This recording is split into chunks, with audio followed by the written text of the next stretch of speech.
throw it at them. Like, in fact, that's what I want you to do. I want you to not do that. If you could refrain from like shitting in your hand and throwing it at my parents, you could really win them over.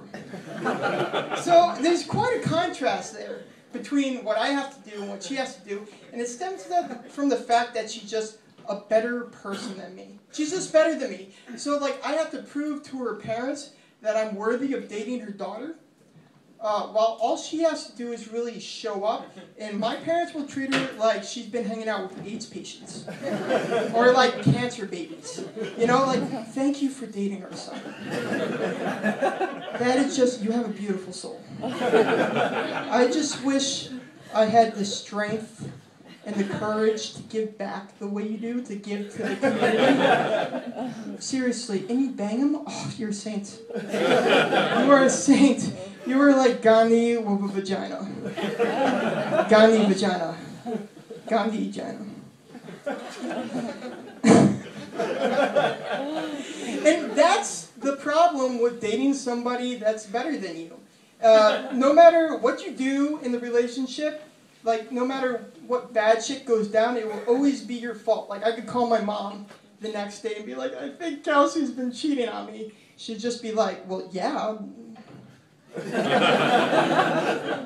Did you not know that this was going to happen? I'm sorry? Thanks, Mom. No, my girlfriend is great. She comes to all my comedy shows, which is awesome, but it's also a little disconcerting because 70% of the material I do is basically like about porn, and the other 30% is like sounds that your butt makes. Like real highbrow stuff. So the other day, we're having a conversation and she goes, hey, what's your deal with porn? And I totally understand the question, but that's like me asking her, hey, what's your deal with food? You know? And she'll be like, what do you mean? It's like, well, I noticed that you've been eating it like 2 or 3 times a day. She's like, yeah, I need it to live. You know? And like, as soon as she asked the question, immediately I go, fuck! Well, it was a good run, you know? It couldn't have lasted forever. I was just convinced that there was no way this conversation wasn't going to be the fucking little bighorn of this relationship, you know? And then she goes, so is that what you're into? Fake tits and tattoos and piercings? And I was like, no! Like I had to act all disgusted, like, blowjob's gross! You know? She goes, what are you into then? Like, what type of porn do you watch? And now the lie really has to escalate and take on a whole life of its own. Because remember how like 2 seconds ago I was like, my girlfriend's like, so is that what you're into? Fake tits and tattoos and piercings? And I was like, no. That was a lie just then. Just lied right to her face. I'm into all that stuff. I'm into all that stuff like hardcore. So I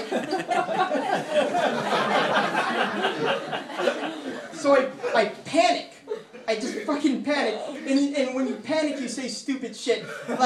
Like have ever been pulled over for a cop and he's and the cop's like, why were you speeding? He's like, because 65 was too fucking slow? I don't know. I got places to be, chief.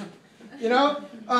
So she goes, what type of porn are you into? And I go, classy porn?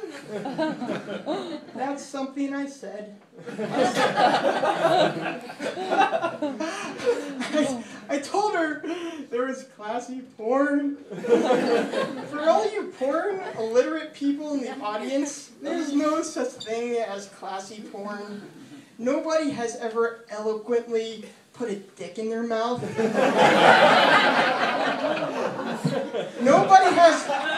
Nobody has all classy-like stuck their cock in somebody else. No girl has ever described their date as like such a gentleman as he came in my eye. So she immediately knew she immediately knew that I was full of shit. And she goes, describe this classy porn to me. So I start describing the type of porn I think she would watch, you know? Like, I'm like, well, it starts off with a dude in the kitchen, and he's making dinner. Then like half an hour goes by, and his date shows up, and they have a lovely dinner. Like candles are lit. They have great conversation, connect on this whole other level. He talks about what a great relationship he has with his mother. They have dessert, chocolate souffle. And then he picks her up and carries her to the bedroom, and they make love on like a bed full of roses, you know, for like 3 hours. She has like 12 orgasms. He doesn't even come. He's just happy to be there.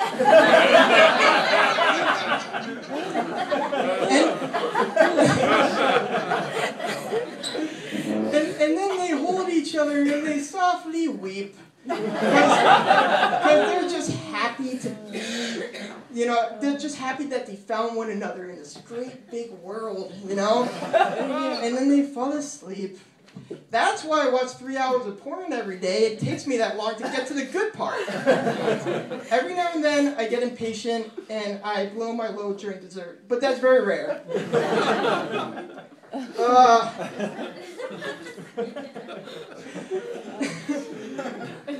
So I don't do drugs, but I've been meaning to start. I just feel like sometimes I'm closer to bottom, you know, than like getting my shit together. But I have this really good friend out in LA, and his name is Ed. And Ed works for a medical marijuana distribution, and he's like out in LA, and he's just like doing all these cool drugs, and he's hanging out with porn stars. And I talk to him sometimes, and I'm like, wait, I need to get a drink of water.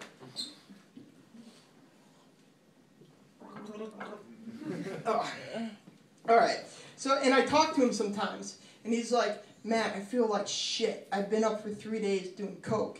And I'm like, I totally know what you're talking about, bro, because I had like 2 5-hour energy drinks. The bottle says you should only do 1, but I did 2 because I'm fucking crazy. I'm in law school, by the way. I totally fucked the beginning of this joke up. I'm in law school. That's the whole premise of why I'm not doing drugs.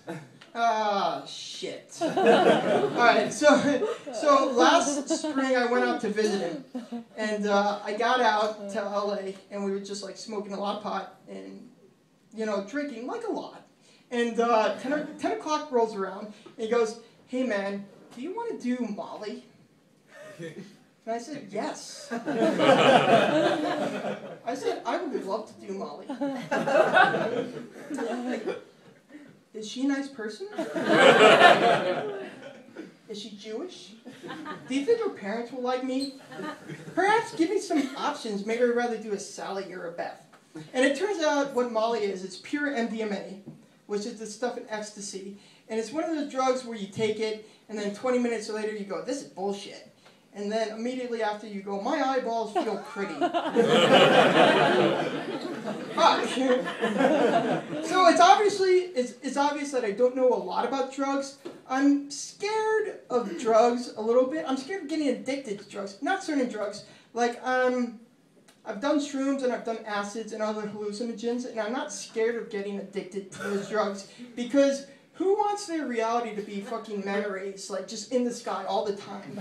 Or like you're having coffee in your apartment and the fucking walls melt. Like, who wants that to be their Tuesday morning? But there's certain drugs that I have to stay away from. Just have to. Like, I don't know if you ever done opiates, like oxycodone and oxycontin stuff, but that shit is awesome.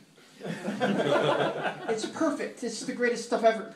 You know, but I have to stay away from it because I would definitely, you know, I can't get addicted to it because I got reality to deal with. If a man came from the sky and was just like, listen, I'll totally pay for your life and set you up in a house and all you have to do is shove pills in your face, I would do it in a second. But I can't because I have reality to deal with. And it's the only drug I felt like I was on the verge of getting like hardcore addicted to. And here's what I mean by hardcore addicted. Like, we all have our addictions. And it could be a television show, or it could be cupcakes, or it could be smoking, you know, but nobody has ever sucked a dick for a cup of coffee, you know? That's not the world we live in. It would be nice if it was, but I wouldn't be going to law school, I can tell you that much. That would be awesome. By the way, I really didn't mean to offend anybody who, like, has sucked a dick in the audience. Or sucking dick is like a normal thing that you do. Like, seriously, I think it's one of the most selfless, nicest things you could do for somebody. I hope somebody is nice enough to suck mine someday. I was just using that as an example as my personal bottom. Everybody's bottom. Hitting bottom is personal for everybody. That's when I know I hit mine, when I have a dick in my mouth. This is when I hit bottom. You know, that's